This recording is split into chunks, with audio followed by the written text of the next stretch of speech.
10 novembre 2001. Buenos Aires, c'est fini. Diego Armando Maradona effectue son dernier tour de piste chez lui, dans son stade fétiche de la Bombonera. Tout semblait oublié, tout pouvait recommencer dans cette bonbonnière déchaînée. Un beau moment de communion pour arborer l'un après l'autre ces deux maillots de cœur, l'argentin du devoir, mais plus encore celui de Boca la Pauvre, le club des sans grade et des sans avenir à jamais reconnaissant.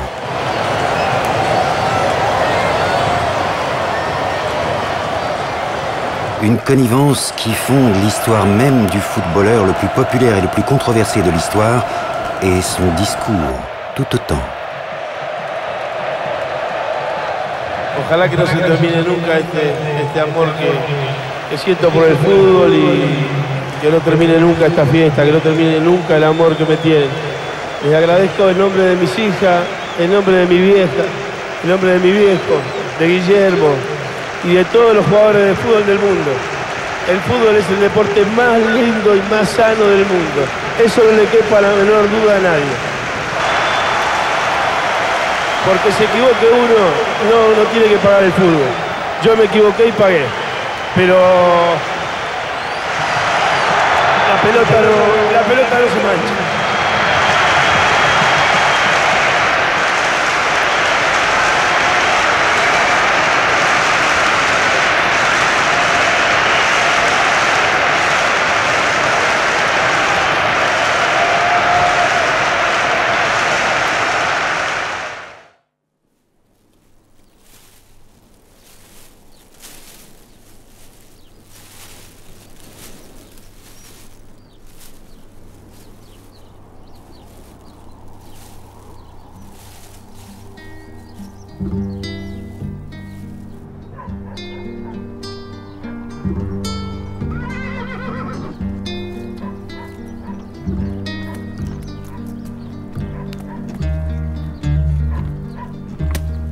S'il est écrit que les destins d'exception doivent naître dans la boue, celui de Diego Maradona s'envole à la lisière de Buenos Aires dans un décor d'extrême dénuement.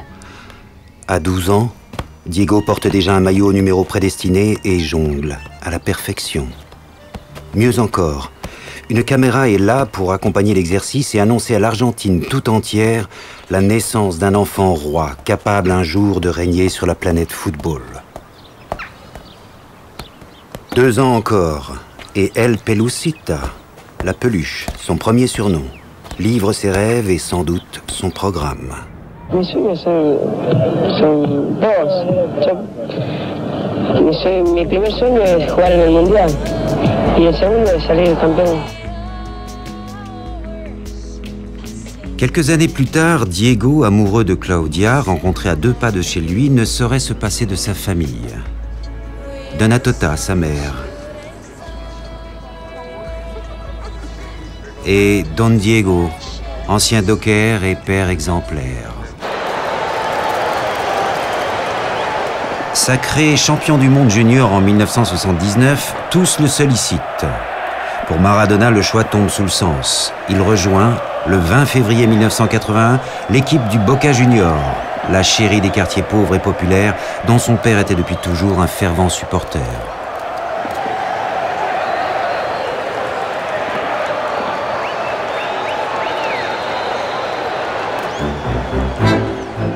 Une équipe où, quel que soit l'adversaire, il caracole, dribble, s'amuse comme un enfant, où il anticipe toujours les réactions du gardien adverse,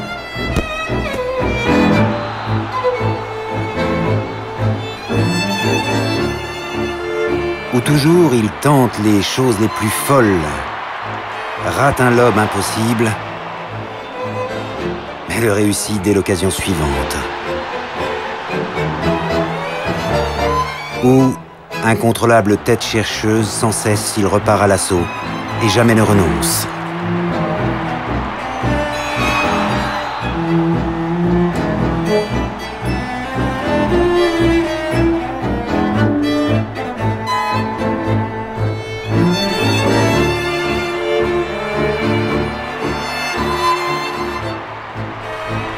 Et une Rabona de plus. Le plaisir est palpable. Le sien, mais aussi celui de son public, qui vont lui permettre de marquer un but décisif contre River Plate, l'ennemi juré, et de devenir au bout du compte champion d'Argentine.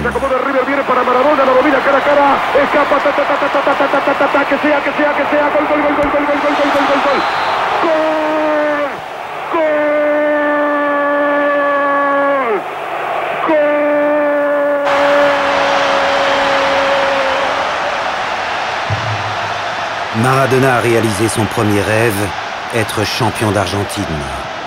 Un culte est né qui pour l'heure consacre sous une pluie de confettis un petit taureau, capable de faire tourner ses adversaires en bourrique et qui, par-delà les stades, rassemble un peuple tout entier.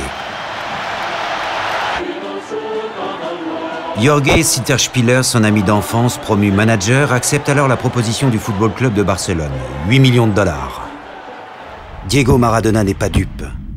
Il sait qu'il a signé le plus gros contrat de l'histoire du football et que ses jambes sont assurées pour une somme à peine moins déraisonnable.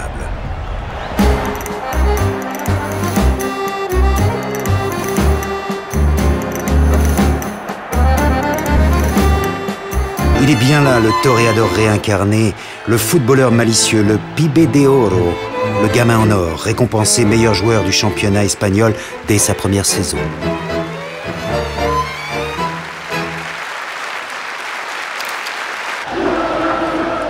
Même au pinacle, Maradona reste un étranger, un soudaka, un métèque.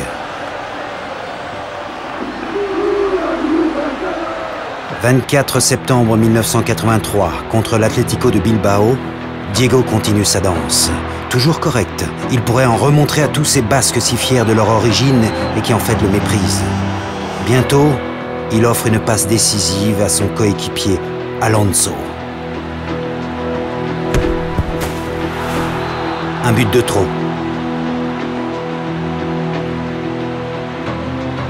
Après la joie, les représailles. Comme un gibier en fuite, le sprinter fou est fauché en pleine course. Bis et autre angle caméra. Le boucher, Andoni Goicoechea, ne s'arrête même pas. Diego est seul et sa cheville gauche est en lambeaux. Il faut peu de choses pour descendre les marches de la gloire, passer de la lumière du stade à l'obscurité des coulisses. Maradona n'est pas seulement blessé, il est délaissé, abandonné, attendant qu'une ambulance daigne enfin l'emmener à l'hôpital pour y être opéré et se faire poser 2 broches dans le péroné. Ensuite, retour en Argentine. Le secret de son médecin, éviter que la blessure ne s'enquiste. Et puis, la famille. Et d'abord, Donna Tota, bien sûr, la mère qui sait toujours comment et quoi faire. Mais aussi l'ensemble du clan, les frères, les sœurs, qui savent transformer en jeu ce qui en réalité est une souffrance. Le soleil décline maintenant sur la ville de Buenos Aires, mais pas son fils le plus glorieux, qui recouvre peu à peu ses gestes de prestidigitateur. À quoi pense-t-il avant de repasser sur le billard? Il est vrai qu'il n'a pas encore 24 ans, et qu'à cet âge, rien ne saurait vous inquiéter. Ça n'a pas l'air d'être le cas de Sitterspieler, ni celui de Claudia, qui l'un et l'autre s'inquiètent de voir malmener leur plus que précieux footballeur qui doit être enfin délivré de ses broches.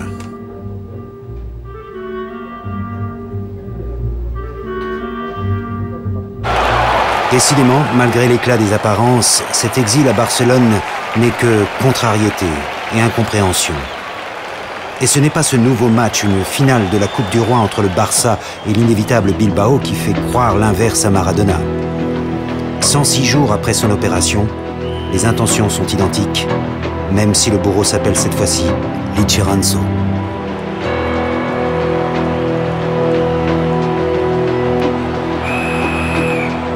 Comment imaginer un déroulement plus serein?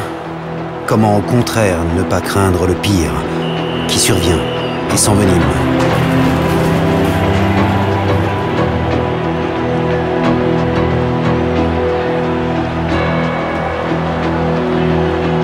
Diego n'a pas seulement perdu son innocence, il a perdu son self-control. Bientôt, il n'est plus question de football ni même de sport, mais de règlement de compte.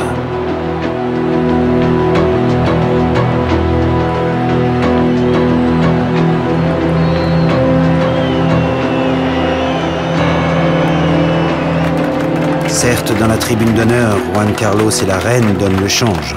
C'est leur rôle, bien sûr. Mais le cœur n'y est pas et la fête définitivement gâchée. En juin 1984, Maradona et son ami manager quittent Barcelone sans regret. Quand il réapparaît en pleine baie de Naples, Maradona est immédiatement reconnu par les premières mamas du port, forcément femmes de tifosi. Les bruits couraient, maintenant justifiés, qu'il allait être engagé par un outsider inattendu.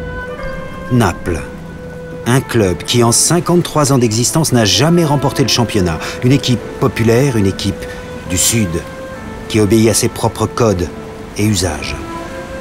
C'est en mer et au pied du Vésuve, loin des curieux, que Maradona scelle le pacte de sa nouvelle idylle. Une fois n'est pas coutume, on trinque avant même de signer. Avec une brochette d'avocats, de conseils, mais surtout avec celui dont tout le monde ignore comment il a pu réunir les 13 millions de dollars nécessaires à cet inespéré transfert. Le maître de cérémonie et président du club, Corrado Ferlaino. Il signant Citer Spiller se gratte l'oreille. Question de langue? Peut-être. Mais il n'est pas sûr non plus qu'il soit en terrain de connaissance. Tandis que Maradona signe apparemment sans lire ni réfléchir. Ce sont pourtant les 7 prochaines années de sa carrière qu'il engage.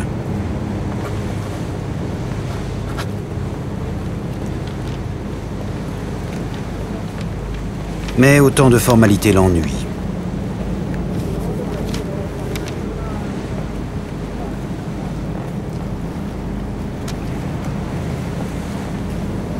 Tant mieux pour Ferlaino, le roi des travaux publics de Naples qui, dans l'ombre, semble rapporter à d'autres le bon déroulement des négociations.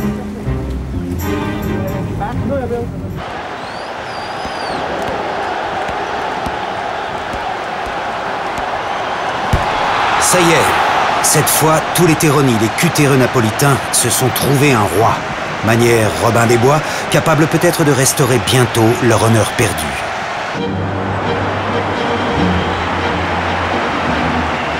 « 24 février 1985, jour de son premier chef-d'œuvre. Naples rencontre la Lazio de Rome, une des valeurs sûres du calcio. Maradona est au sommet.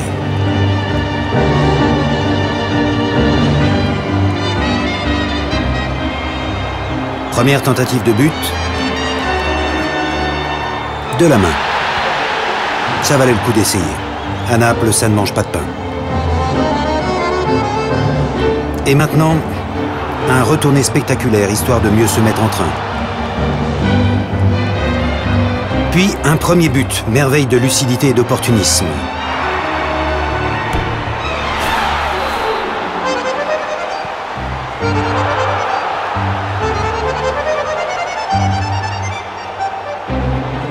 Puis un deuxième but encore, calculé au millimètre.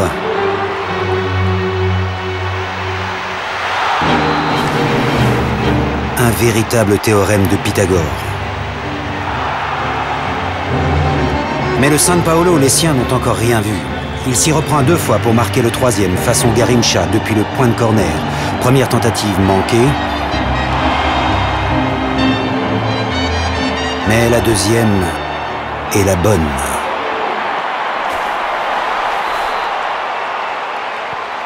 Mieux qu'une gageure, un authentique affront pour le portier de la Lazio dans les cordes, comme un boxeur groggy.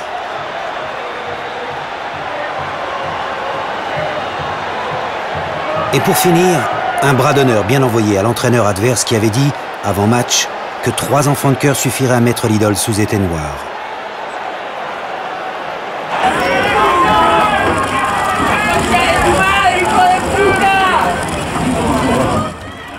En Argentine, ce pays de tourments, l'oppression et la terreur font loi. Le peuple se révolte contre le général Videla et le dictateur est envoyé en prison.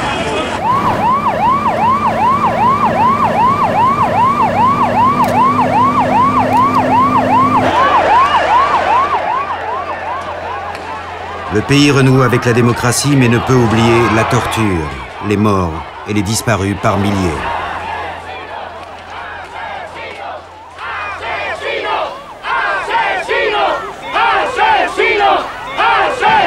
Ni cette guerre des Malouines perdue contre les Anglais dont la mémoire va ressurgir lors de la Coupe du Monde disputée au Mexique ce mois de juillet 1986. Diego Armando Maradona y la Copa del Mundo. Grâce à lui aussi, le peuple argentin, du stade de Mexico à la place de Mai à Buenos Aires, a retrouvé un minimum de fierté et d'espoir.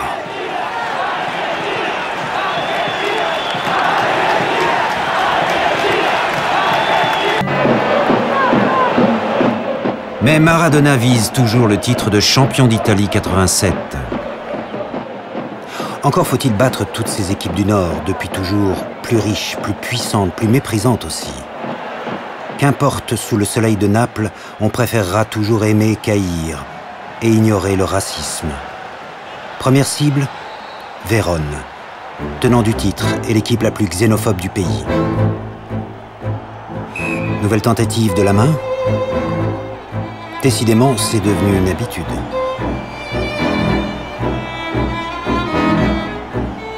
Avant de planter un nouveau but dont il a le secret.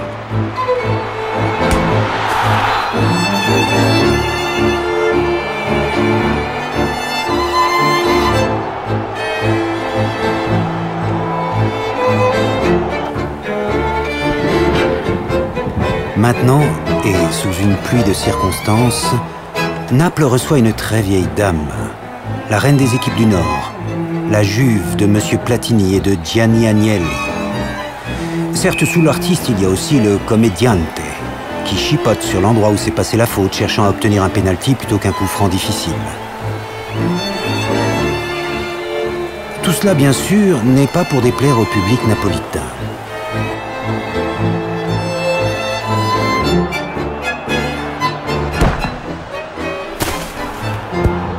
Surtout quand l'artiste reprenant le dessus sur le comédien vient encore de réussir un coup franc renversant qui envoie les siens au paradis et la vieille dame en enfer.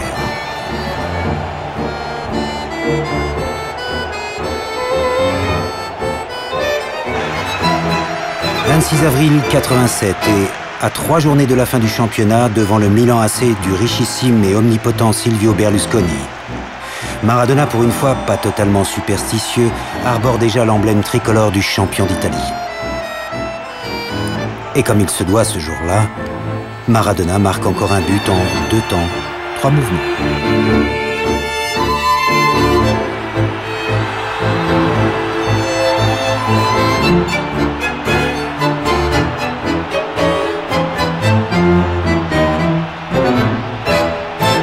Naples peut pavoiser, s'enluminer, convoquer ses musiciens et aussi tous ses saints et toutes ses vierges.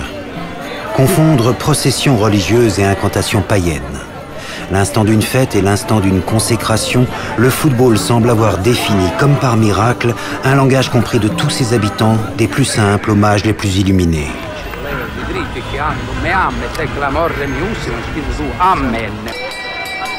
Encore une petite rencontre contre Florence et Il Bambino goûtera peut-être sa plus belle consécration. Ils sont tous venus assister au sacre. Don Diego, le père, heureux comme un enfant. Le nouveau manager, Guillermo Coppola, pas vraiment un ange, qui a abandonné tous ses joueurs sous contrat pour ne servir désormais que Diego. Pour une fois, la tenue de Claudia semble sage. Tandis que son diable d'homme s'échauffe et que les 2 petits frères se sont installés aux premières loges. Même si le ballon lui colle toujours à la peau, Maradona ne marque pas ce jour-là. Mais l'important, en l'espèce, n'est-il pas de soutenir, de porter et d'offrir sur un plateau le but de la victoire?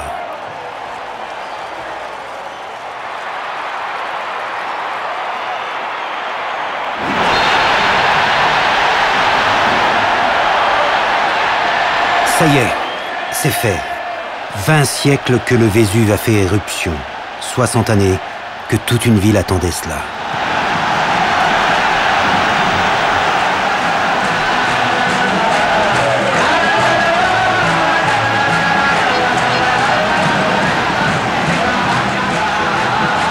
Comment imaginer plus belle joie, plus beau tour d'honneur pour cet enfant d'adoption tellement à l'aise au milieu des siens? Pour ce pied magique qui offre sa chaussure au hasard. Parce qu'il sait qu'elle terminera forcément sa course contre le cœur de celui qui la récupérera.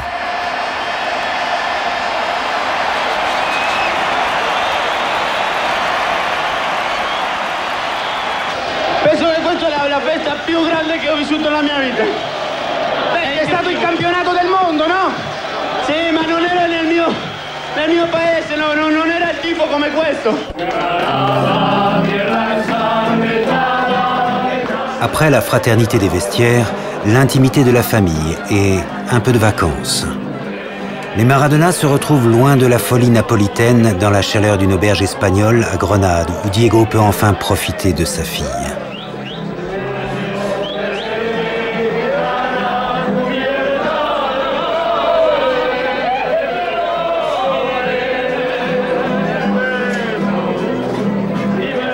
Quelques minutes volées pour danser avec Dalma, avant d'entraîner Claudia dans un tango bien sûr macho. Comme quoi le gamin en or sait aussi se moquer de lui-même.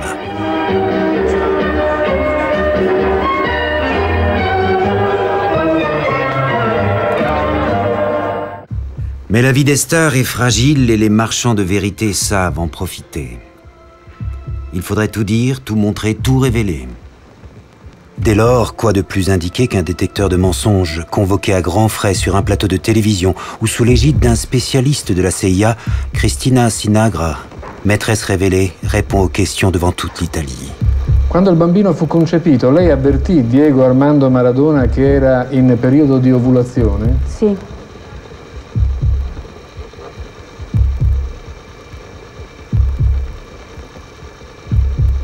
È Diego Armando Maradona il padre di suo figlio? Sì.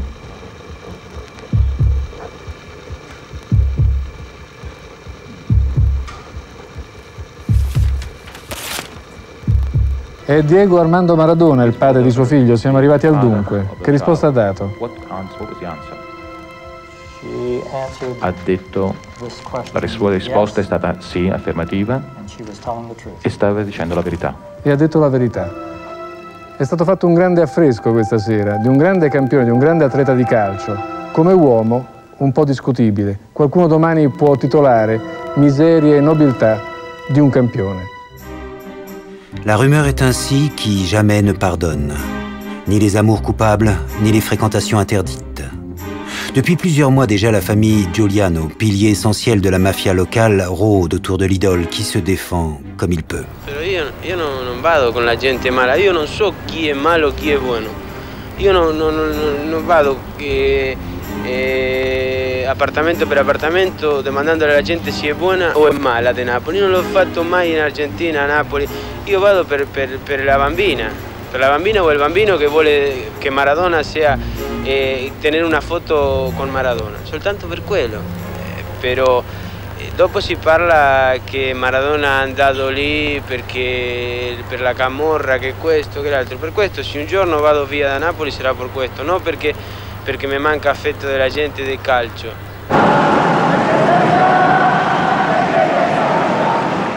L'Argentine bouge et se cherche une nouvelle identité. La campagne présidentielle de mai 89 bat son plein et soulève beaucoup d'espoir. Elle pousse sur le devant de la scène Carlos Menem, tribun lyrique qui enflamme une population trop longtemps bafouée. Por los niños pobres que tienen hambre, por los niños ricos que tienen tristeza, por los hermanos sin trabajo, por los hogares sin techo, por las mesas sin pan, por nuestra patria. Yo les pido que me sigan, síganme, no los voy a defraudar, no los voy a defraudar, no los voy a defraudar. Que Dios los bendiga, hasta siempre.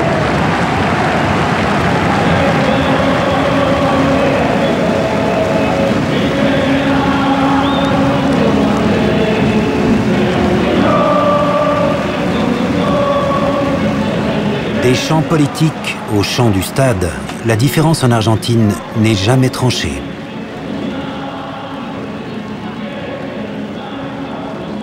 Surtout, quand son chef d'État se met en tête de poursuivre jusque sur son terrain l'homme le plus charismatique du pays, Maradona.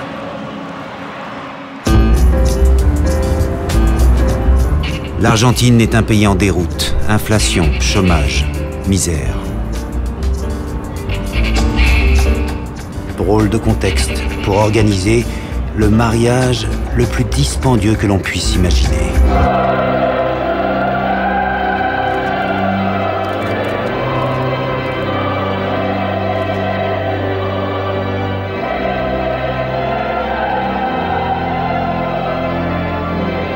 Il pense à quoi, le gamin de Fiorito, habillé comme un milord, en voyant s'avancer dans la nef de la cathédrale Sacramento la petite voisine d'à côté, revêtue comme une princesse dans sa robe constellée de perles et coiffée d'un diadème piqué de diamants.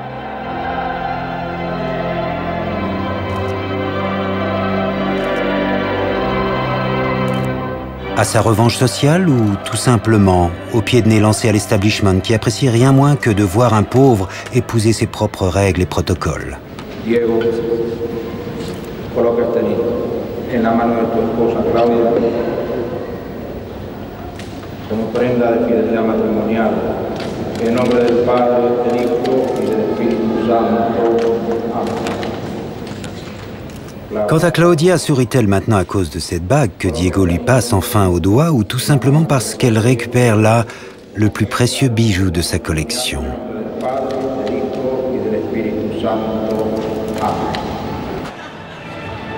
1500 invités, un festin de rois, des amis et connaissances débarqués de partout dans le monde, sans compter le jet qu'il a lui-même affrété bien sûr pour tous ses invités de Naples. 8 mois après la Coupe du Monde, Maradona a contesté comme jamais et déclaré positif à la cocaïne. Suspendu, il n'a d'autre alternative que de battre en retraite en Argentine. Il sera arrêté quelque temps plus tard à Buenos Aires, coupable d'être en possession de 30 grammes de poudre. Curieux quand même, toutes ces caméras et ces micros déjà rassemblés à 6 h du matin, ce 26 avril 1991, lors d'une interpellation supposée restée secrète. Le pouvoir voudrait faire diversion qu'il ne s'y prendrait pas autrement. Está llorando, llega detenido al departamento técnico del narcotráfico de la Policía Federal Argentina. Maradona est conduit au département antidrogue de la police fédérale où il est gardé à vue plus de 24 heures avant d'être libéré le lendemain.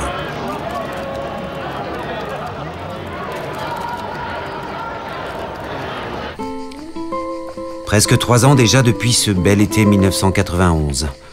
Bien sûr, il a rejoué, suivi une psychothérapie pour vaincre ses démons et pris du poids qu'il faut perdre maintenant, loin de tout, en pleine pampa, en compagnie de son nouveau préparateur physique, Fernando Signorini. Car tout le pays compte encore une fois sur Maradona pour la prochaine Coupe du Monde aux États-Unis.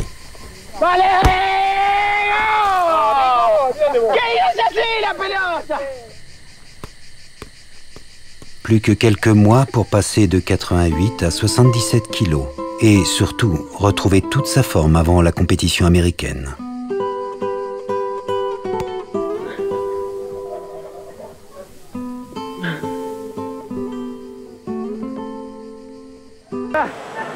Maravilloso.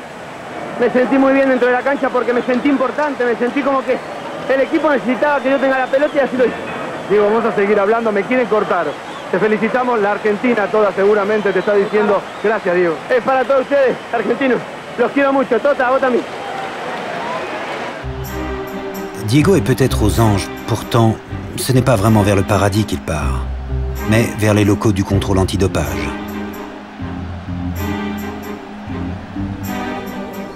Quatre jours plus tard, à Dallas, l'attente de l'expertise semble nettement moins amusante. De vilains bruits courent et les filets du but où il se réfugie ressemblent de plus en plus au grillage d'une prison. Le verdict de la FIFA est en effet sans appel. In view of this decision, FIFA will make a ruling on the disciplinary aspects of the case after this World Cup. And until the case is finally settled, Diego Maradona remains suspended from all footballing activities. No quiero dramatizar, pero créeme que me cortaron las piernas. Me cortaron las piernas a mí, le cortaron las piernas a mi familia, a los que estaban al lado mío. Exacto. los que están al lado mío, los que siguen estando al lado mío. Digo los que estaban porque estábamos jugando todo el Mundial. Ahora nos sacaron del Mundial, nos sacaron de la ilusión. Por sobre todas las cosas, a mí creo que me sacaron del fútbol definitivamente porque no creo que quiera otra revancha. Tengo los brazos caídos, tengo todo el alma destrozada. No puede. Pero le prometí a mi mujer que no iba a llorar. Y le prometí a mis hijas, por sobre todas las cosas, que no pude hablar. Pero lo único que quiero que quede claro a los argentinos que no me drogué, que no corrí por la droga, corrí por el corazón y por la camiseta. S'il n'en reste qu'un, ce sera lui, Castro, le leader Massimo, chez qui il était déjà venu se réfugier une fois, le seul à prendre Diego sous son aile, tandis que tous les autres puissants le vouent aux gémonies. ¿Cómo está? Ella es la que tuvo en brazos.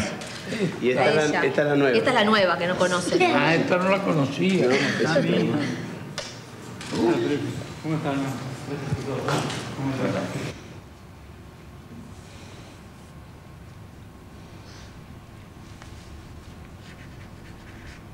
Para Maradona, la segunda gorra. Muchísimas gracias. Maradona continue de faire rêver et bien au-delà des frontières cubaines. Chez les vainqueurs des Malouines, par exemple, et jusqu'à Oxford,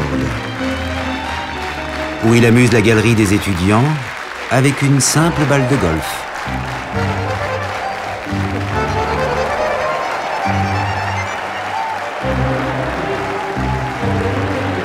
Preuve que les Anglais ne sont pas rancuniers.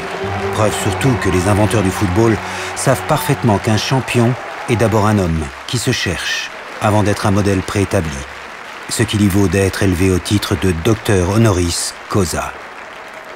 El jugador de fútbol acá en este país era ignorante porque venía de abajo, porque venía de las villas, porque el fútbol era simplemente que con una pelota jugaban 22 chicos.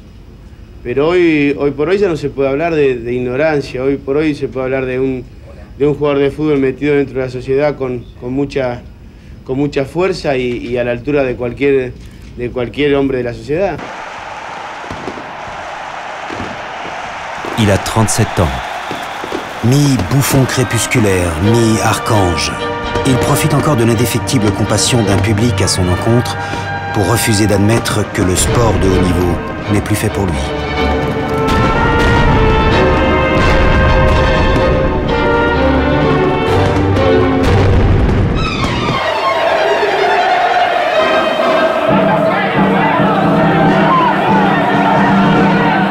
Un mois plus tard, le capitaine Diego Maradona motive encore une fois les soldats du Boca et plante son 150e et dernier but dans le cadre du championnat argentin.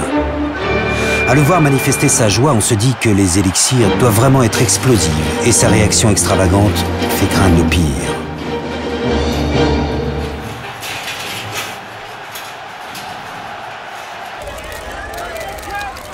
Le 4 janvier 2000, à Punta del Este, en Uruguay, le cœur de Diego lâche. Il est rapatrié d'urgence. Crise d'hypertension avec arythmie aiguë, fatigue, stress, alcool, drogue. Encore 900 mg de cocaïne dans ses urines, une dose mortelle pour un homme normal.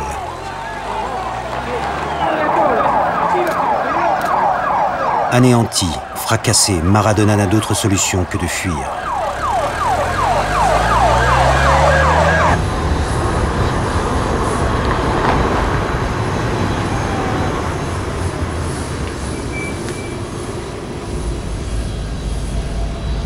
L'homme fatigué qui débarque sur le tarmac de l'aéroport de la Havane fait peine à voir et ne fait sourire que Coppola.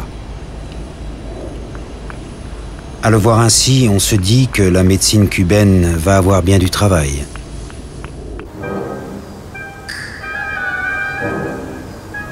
Au bout de quelques semaines, Marlon Brando a muté. C'est maintenant une sorte de Pinocchio aux cheveux jaunes et à la démarche d'automate qui parcourt les jardins de la Révolution.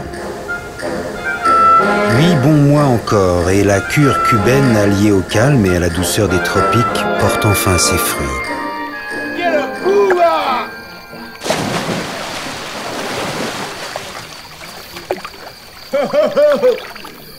Fidel, Fidel, olé, olé, olé, olé. Parece alcahuete, pero Fidel, te banco a morir, a morir. Escúchame, más veo la gente de Europa, más veo la gente en Sudamérica, más quiero Cuba. Número 1, Diego Armando Maradona. Au mois de décembre, dans un studio de la RAI, Diego, qui peut maintenant boutonner sa veste, merci Castro, tient à nouveau son rang pour récupérer un symbolique titre de footballeur du siècle, décerné par un vote populaire initié par la FIFA.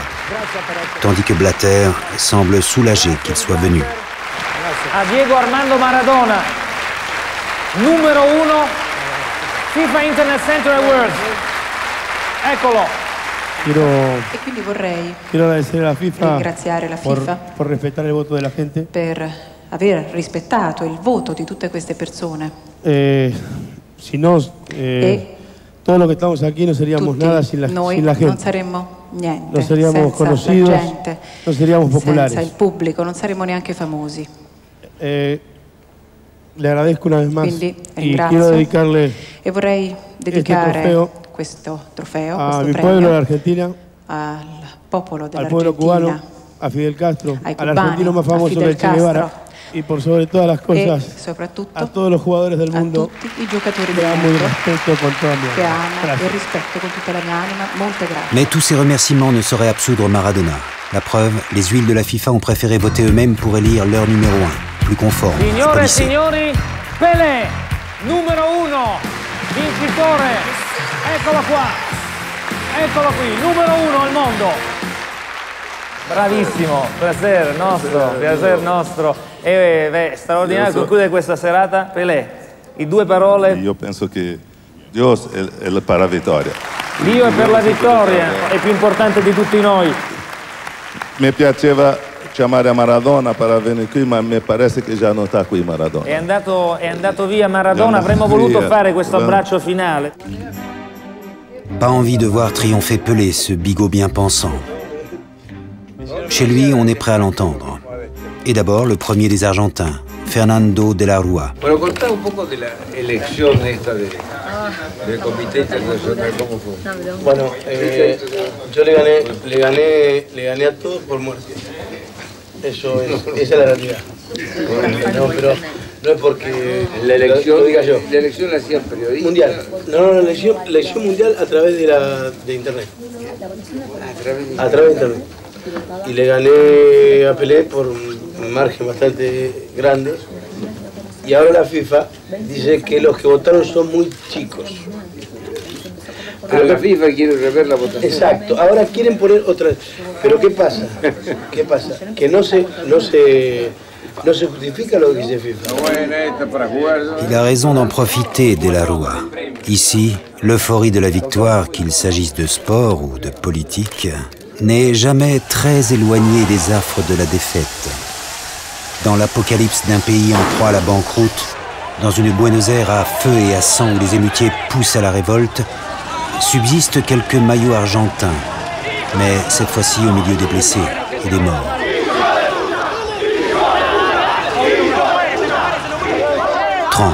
Au total. Terrible gâchis. 7e puissance planétaire au sortir de la Deuxième Guerre mondiale, l'Argentine maintenant n'en finit plus de se désintégrer. De la Rúa doit partir à son tour, tout comme Videla le dictateur ou Carlos Menem, accusé de corruption. Diego, lui, n'a jamais oublié. Même si la main suprême semble encore une fois vouloir l'abandonner. Ce 18 avril 2004, alors qu'il est foudroyé par une seconde crise cardiaque et que les premiers bulletins de santé sont plus qu'alarmistes. La religion du football ne supporte pas l'absence. celle que les Argentins vouent à Maradona moins encore.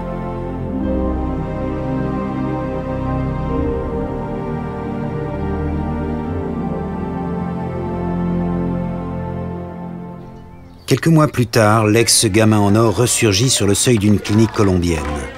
Il dépasse désormais le quintal, 124 kilos. Vengo solamente a saludarlos, a respetar su trabajo.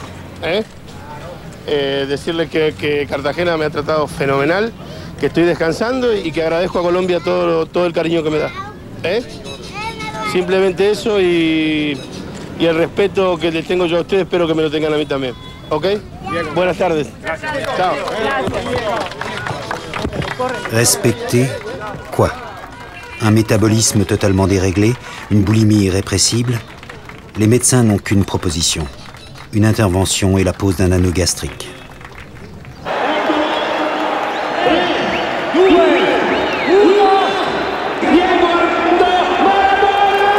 Une année encore et il retrouve la marmite de son cher stade de San Paolo à Naples. Des retrouvailles comme un retour aux sources, alors qu'il vient participer au jubilé de son ex-coéquipier, Ciro Ferrara, qui tire à son tour sa révérence.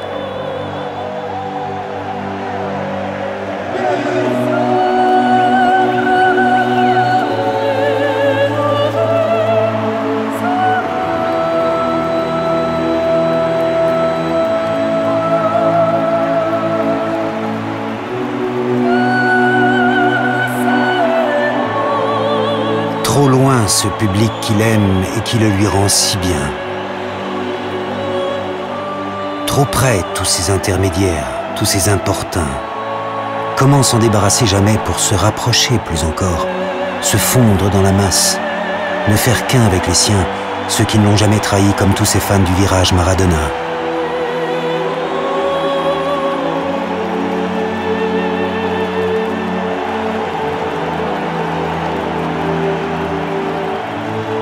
Quelle image voudrait-il que l'on conserve de lui, ce petit homme maintenant poussé vers la sortie?